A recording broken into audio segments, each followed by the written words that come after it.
What's good with y'all boys? YouTube, man, it's your boy Daedae, and it been a minute. Y'all boys, don't ask me why I'm oiled up, by the way. Do not ask me. But it's been a minute, and I miss y'all boys so much. I'm glad to be making that video right now. I've been having a lot of stuff going on. I work at McDonald's. Please get me out the struggle. Please like and subscribe. But today, we're going to be looking at the Viking Conquest of England. Today, we got an educational video, you heard me?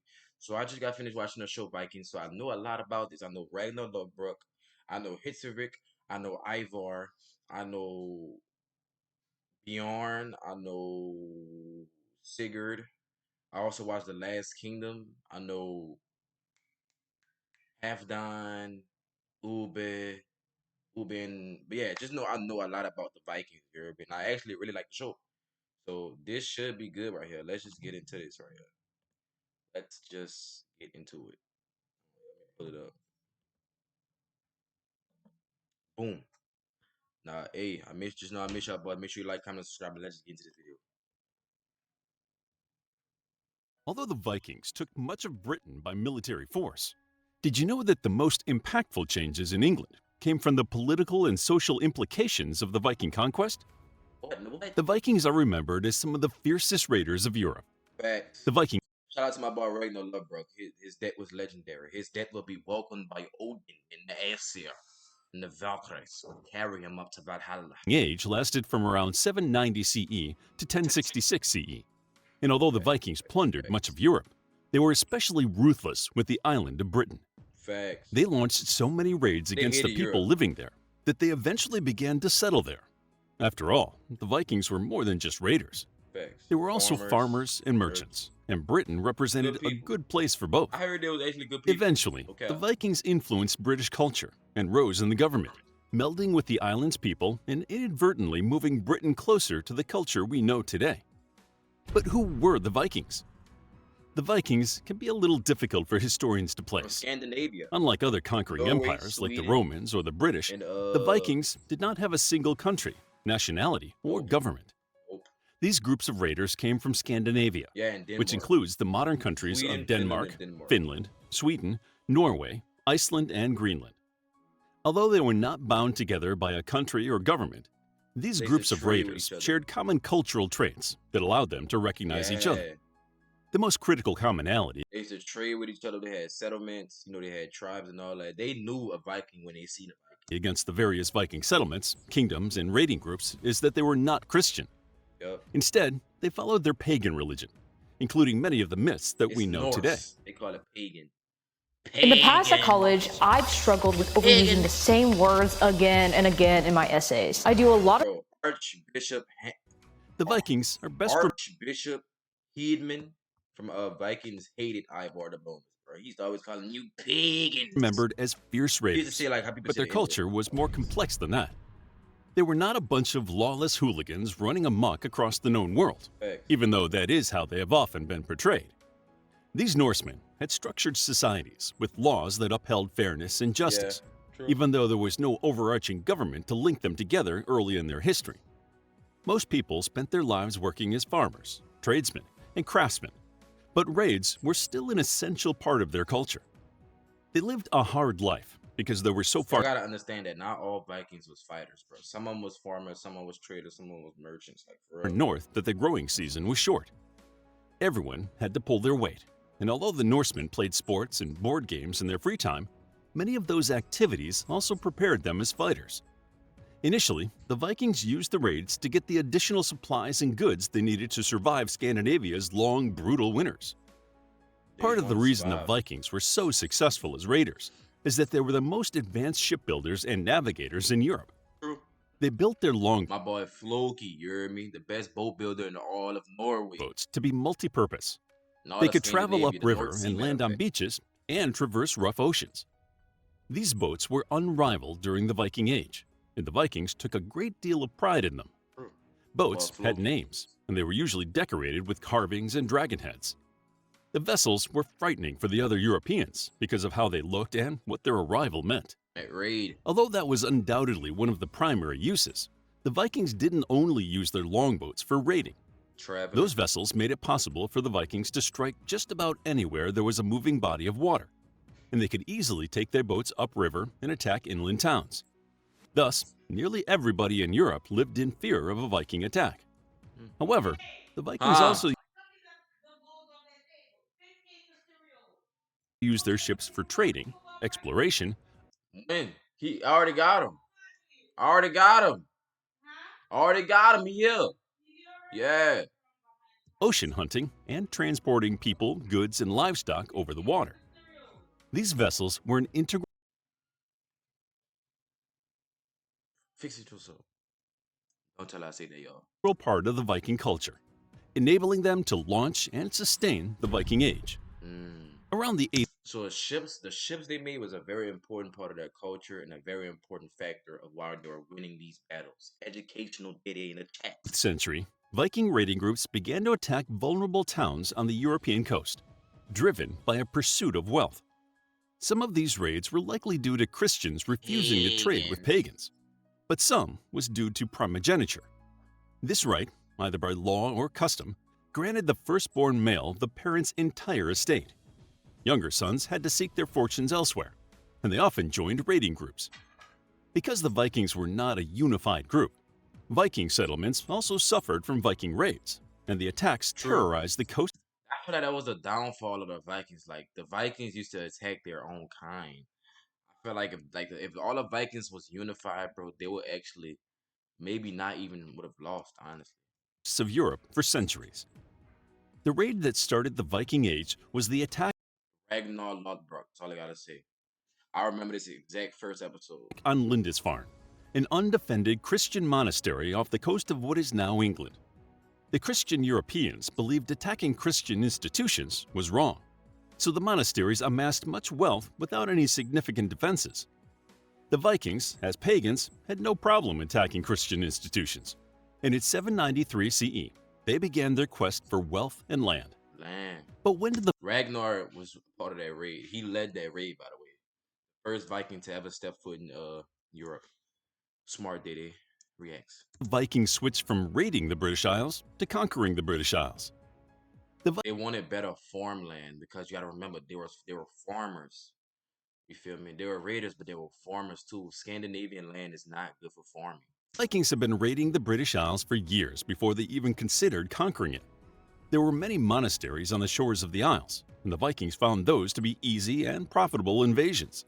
Still, raiding and conquering were two different things for the Vikings, and they didn't even send an official army to Britain until 865 CE, when Bjorn Ironside joined his brother When Bjorn joined his brother Ivar to avenge the death of his father. This was the great heathen army. Rip King Ele and Rip King Egbert. Ivar the Boneless to avenge their father's death. Yep, Ragnar Lodbrok. King Ele of Northumbria, a kingdom in what is now England, killed their father, so they amassed the great heathen army to conquer the kingdoms of Britain. This was the first time that the Vikings had ever landed on British shores with the intent to conquer the lands for themselves, so the British were utterly unprepared. In fact, when Ivar the Boneless led the great heathen army into Northumbria, King Ele was involved in a civil war with King Osbert over who had the right to the throne. Although they attempted to unite to fight off the Vikings, the civil war had weakened them, and they were no match for Ivar the Boneless. Bro, nobody was a match for Ivar the Boneless in that show. My favorite character. Ivar the Boneless. King Ele was taken prisoner, and out of vengeance, he was executed for killing Ivar's father. With the king's death, Northumbria fell into the hands executed for killing Ivar's father. With the king's death, Northumbria fell into the hands of the Vikings. And now that the Vikings and Ivar wanted to go conquer York, had a taste for conquest, they continued marching across the island. Before the Vikings arrived, England was not a unified country. It was a... Bro, imagine how much easier like history would be if they just made it into like a show or a movie. Like it'd just be so much easier. Why don't they do that? collection of small autonomous kingdoms that were constantly fighting and making alliances with each other.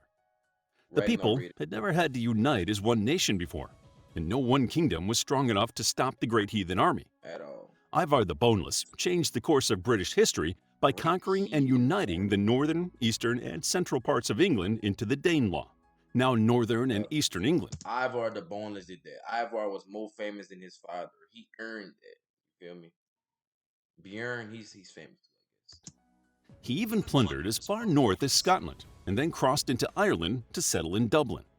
Yep. Although historians believed Ivar the Boneless died peacefully in Dublin sometime in the 870s, the Great Heathen Army marched on, conquering more British kingdoms into the Norse state of Danelaw. Yep.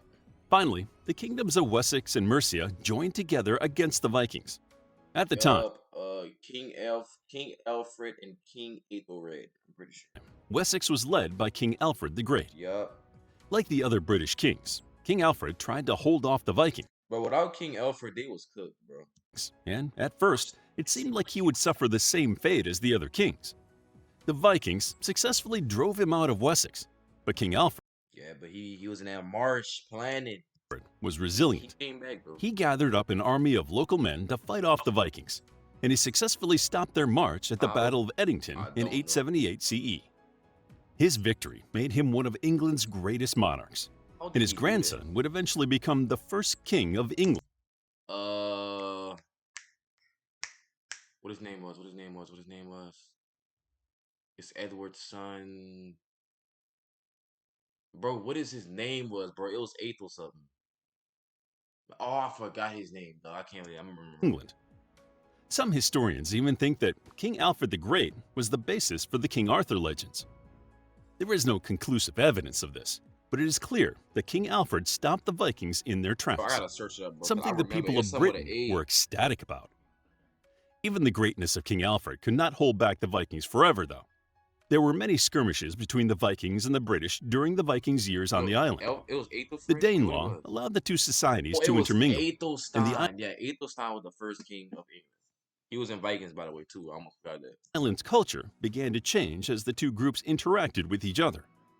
The Vikings could not take the English throne until late 1013 CE, when Sweyn Forkbeard claimed the throne as the conquering ruler. Sweyn was born around 960 CE, spending most of his life chasing after thrones. Around 986 CE, he took the Danish throne from his father by force, but he lost the throne to another usurper named... He didn't have the crown for that long, but his son Canute, he ruled the whole North Sea. King Eric of Sweden, while Sweyn Forkbeard was trying and failing to capture London. Learned that from Vikings Valhalla, by the way. I love the Vikings history, the whole English history for some reason. He did regain the Danish throne after Eric died around 994 CE, but being the king of Denmark was not enough for him. In 1003 CE, he launched a brutal attack on Britain, and some historians believe this attack was revenge for the St. Brice's Day massacre. This atrocity happened in 1002 CE, when the English King Ethelred II ordered a mass execution of Danes living in England. Men, women, and children were massacred. A couple of theories are that King Ethelred II ordered this. Some historians think he was concerned the Danes would rebel against him. Other historians believe he was angry that the Vikings continued to raid Britain, so he took out his frustration on the Danes there. Either way, Sweyn Forkbeard arrived in 1003 with a vengeance, and he ravaged the English countryside for 2 years before returning home. Forkbeard attacked Britain again in 1013 CE. Please for 2 years is crazy. Sign the petition and urge Congress. Stop the violence, bro. And this time, he made a move for the English throne. King Ethelred II had proven to be a feeble king, and the local lords joined with Forkbeard instead of fighting for the defense of their king. London finally fell to the Viking invaders, and Sweyn Forkbeard was crowned the King of England on Christmas Day, 1013 CE. And his son Cahool. Unfortunately, his reign was short, for he died 5 weeks later. King Ethelred II reasserted his right to the English throne, but Sweyn Forkbeard would not be the last of the Viking kings. In 1016 CE, Edmund Ironside was crowned the King of England after his father's death. Edmund Ironside, this is Edward's son. And he led his troops against Canute the Great in the Battle of Ascendun. Canute was the son of Sweyn Forkbeard, and he seemed Canute versus Edmund. to have a little more luck than his father had. Canute definitely won the battle, but he agreed to divide England with Edmund. A few short weeks later, Edmund died, and Canute became the sole king of England. Edmund died? This victory did nothing to soothe the tensions between the British and the Vikings, and in 1066 CE, there were 2 other significant battles between these two groups. The Battle of Fulford was first. A series of fights culminated in a horrendous English military blunder. The walls of York were strong enough to protect the English from the Viking forces, but they chose to come out from behind the walls and face the Vikings on the open battlefield. Needless to say, it was a disaster for the British. However, the British weren't done fighting yet. They rallied for the Battle of Stamford Bridge, the Viking Age's last great battle on British soil. In September 1066, King Harold Godwinson of England faced off against King Harold Hardrada. King Harold Harada was the last Viking king, bro. The last Viking king. This is the last fight. Of Norway. The English were finally able to claim victory over the Vikings, but before they could enjoy their newfound freedom, they suddenly found themselves invaded by William the Conqueror. Then William the Conqueror took over the whole England, bro. the Conqueror in the Battle of Hastings. William the Conqueror was not a Viking. He was the Duke of Normandy in France, and he claimed the English crown for himself. He's a descendant of a Viking called Rollo. In the last successful invasion of Britain. To learn more about the Vikings, check out our book, History of the Vikings, a captivating guide to the Viking Age and feared Norse seafarers such as Ragnar Lothbrok, Ivar the Boneless, Egil Skilligrim. His name should not be there, it should be Bjorn.